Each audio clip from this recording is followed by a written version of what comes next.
Kia ora te whānau. This is a stunning Hei Matau I've made recently. The piece you just saw, the raw piece was really important for the customer to get those stark blacks and contrasting greens and yellows. Some really interesting fractures I had to work with. You can see as I'm cutting it up that these fractures are just popping off. So I had to be really careful with how I carved it.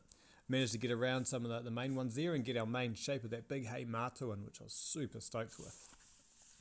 This part here, when you're doing the main shaping of the big bold pits, I love it. The shaping, when you get it right, it feels so good. It's so satisfying to get those curves melting into each other. Like you can see it there. That's the final shape done really now with smoothing and sanding out all the hard parts. But seeing that final shape and the final patterning, it's such a satisfying stage. It was really interesting working with the customers, a French guy. So I didn't speak any English and we're using Google Translate to have our conversation. Some interesting terms of phrase, but we got there in the end. So this is the Koru. There's the Koru carved onto the front. Now, the Koru comes from nature. It's a shape that's all over nature. In Aotearoa, New Zealand, the tree fern is the most common place that we see it. There's actually 5 different kinds of tree fern in Aotearoa.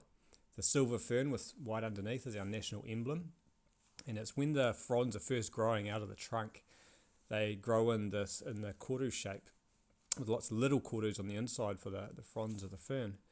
And this represents new growth, it represents nurturing, it represents people and generations as more and more koru grow and turn into the ferns, and then the older ones pass away and die, the different generations coming through.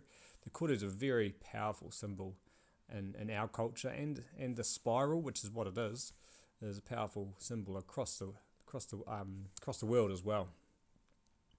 Really stoked with how this one turned out. Big bold lashing on top. Kept that connection there at the top to strengthen the black line going down, which is a bit of a fracture. Didn't want that to break. So that wasn't in the original plan, but you can see that the colours in this just make it stand out, really pop, vibrant, from the light pale inanga green and the orange rind with those black contrasts. It's beautiful.